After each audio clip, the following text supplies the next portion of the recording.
Hi guys, so I'm sitting today, you can still see my bookcase behind me, but my tripod's kind of a little bit wonky. I'm a little worried about my camera falling, so normally I have it at like its fullest extension, and I decided that scared me a little bit and I didn't want to drop my camera because I don't have the money to buy a new one, so I am now going to be sitting in most of my videos, I think.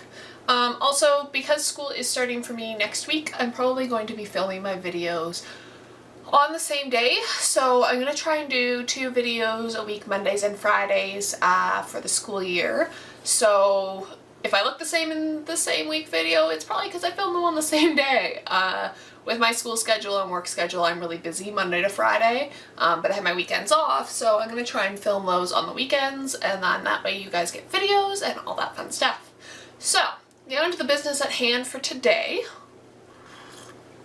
If you guys remember, a really long time ago I posted a video about a Shakespeare project that I was going to do, which I was going to try and read a lot of Shakespeare and go and see plays.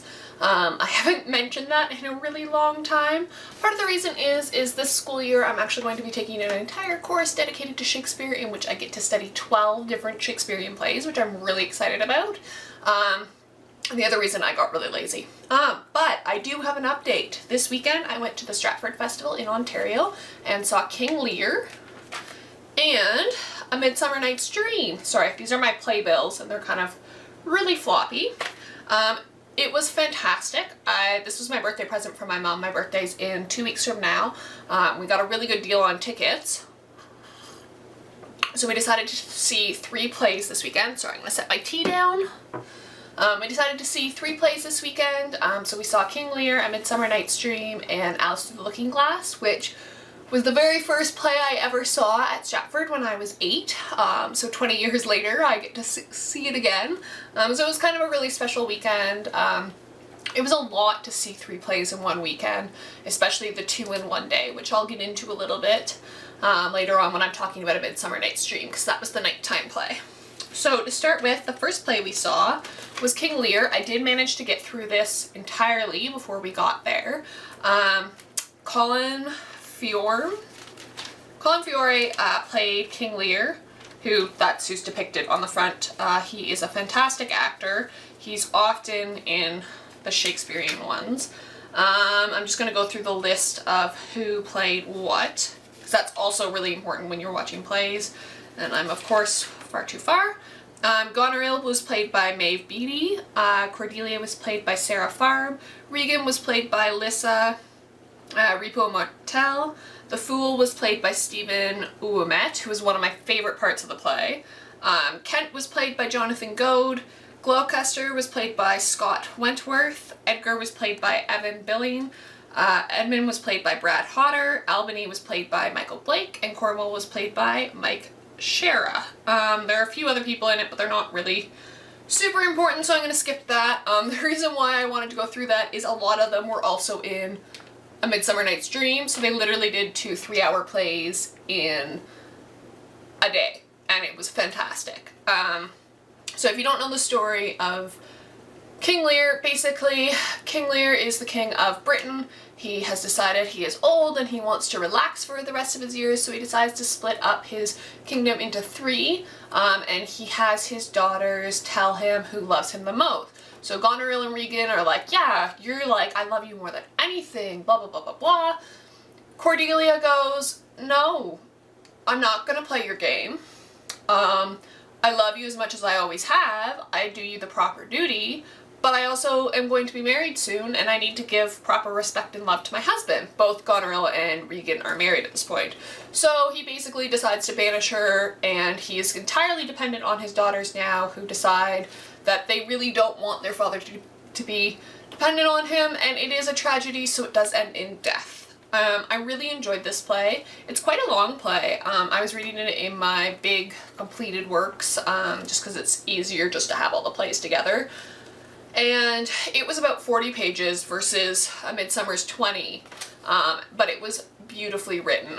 There are two different versions, apparently, the Quattro and the Folio, in which the final soliloquy is either given by Edgar or Albany, and that kind of changes the play a bit, as it kind of says who's going to be king next.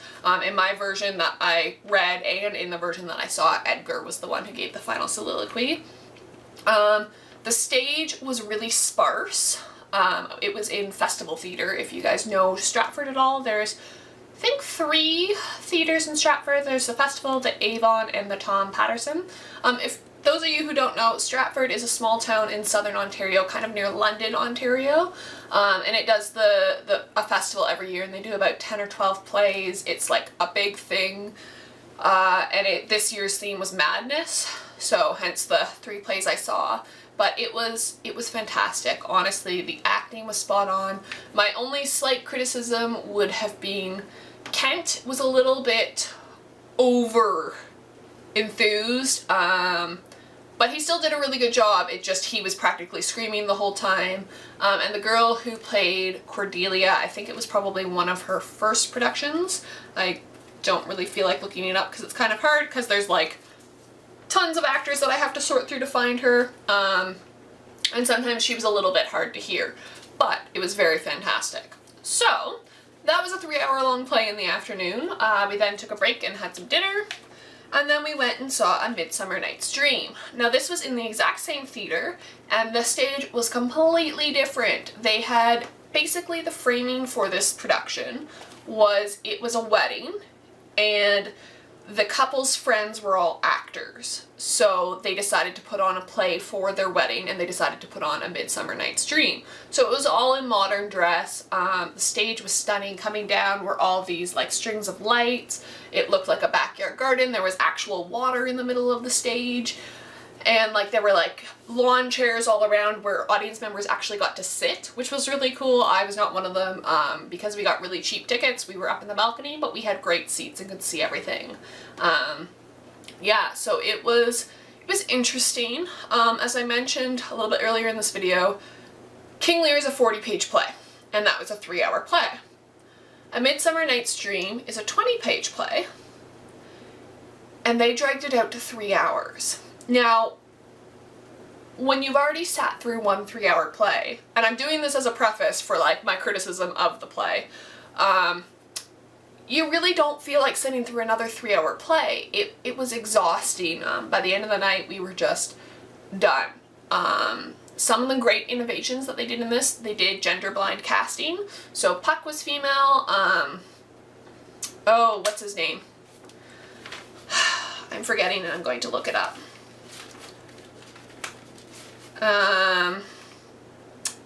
Lysander was female as well, and that kind of changed the whole tone of the play, because it seemed more like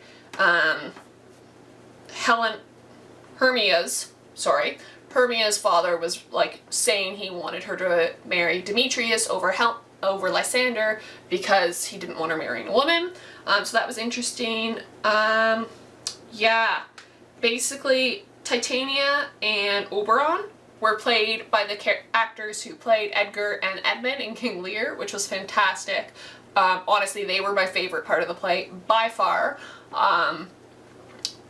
Yeah, they also had a deaf actor playing Aegeus, which it was really moving. Honestly, he was also another favorite part of this. He had somebody speaking the words that he was signing, and it made it really chilling when he's like, well, if she won't marry who I want her to, I want her put to death, basically. And that, the disconnect there and the delay, and you could see him, so much, anger and aggression in his signing, and it just, that part was fantastic. Honestly, I thought the character who played Bottom, it was Stephen Umet, who, I'm just going to double check, I'm pretty sure he played the Fool. It was actually one of my least favorite parts. Yeah, it was the same person who played the Fool in Lear, who I loved, played Bottom, and he kind of overdid it. They overdid the jokes. By the end of the play, almost literally every single person in the play had fallen into the water. in the middle of the stage and like had spit up the water and splashed around like a maniac. And like it's funny the first time. Probably my favorite part is where Oberon's, you know, hatching his plot and he laughed really hard and he fell backwards into the thing. That seemed genuine. Like it was to the point where if friends of mine hadn't already seen the play and mentioned that, I would have thought that was an authentic fall. But the others, it kind of dragged. And as much as I love A Midsummer Night's Dream, and I did manage to read the majority of it before and then finish the rest of it after, it just, because it's a play within a play, and then it's also, in this production, was a play within a play within a play, it just dragged out. Some of the jokes that they made, like, because Lysander was a female, they made a lot of jokes about her being a girl, and there was a lot of ad-libbing, which was funny at first, but by the end of it, you could tell they kind of just cast her as a female for the shock value. Surprisingly enough, at intermission, about 10% of the audience walked out, which is unfortunate because I think a lot of it had to do with the fact that it was gender-blind casting. The marriage that they were celebrating initially was a gay marriage. There was lesbians. That didn't bother me at all, but it was the fact that they kept harping on the same jokes. It kind of got towards the end, it was beating the dead horse. If somebody had fallen into the pond one more time and like thrashed about like a maniac, I was sick of it. One of the nice things about the intermission is the actor who played Oberon came out and did the ALS Ice Bucket Challenge, which was fantastic. I don't know if they had different actors doing it throughout, but yeah, he did that and that was awesome. But yeah, so it was a little disappointing. Part of it, I think, though, was fatigue. Having already seen Lear, having already sat through a 3-hour production and then sitting through another 3-hour production, I think kind of skewed my viewing of it. I do kind of really want to see it again, but with a different cast and perhaps a different director. The director, while innovative, did, I feel, too many innovations at the same time. I really liked the way it was framed. I really liked the inclusion of a deaf actor. I thought that was fantastically done. The gender bending was well done, but he just kept beating the dead horse towards the end. Like, it was funny at first, but if it had been used a little more sparsely. Another thing that they did in this production is they sang modern songs, which was interesting. Like, they sang Bruno Mars' Grenade in the middle of it, which was, you know, it's Shakespeare. Like, I'm a bit of a purist when I watch Shakespeare. Lear was done very much in the traditional way. A Midsummer Night's Dream was not, so I am obviously going to prefer Lear a little bit. But yeah, so that is an update on my Shakespeare project. I got 2 out of the way. I do get to study A Midsummer Night's Dream in my course, so that's also exciting. So I'll have 11 other plays that I haven't read before. I might go into my course list a bit. I might do a school, this is what I'm studying this year, video next week or maybe in 2 weeks once I get all my syllabi. I will see you guys later. Bye.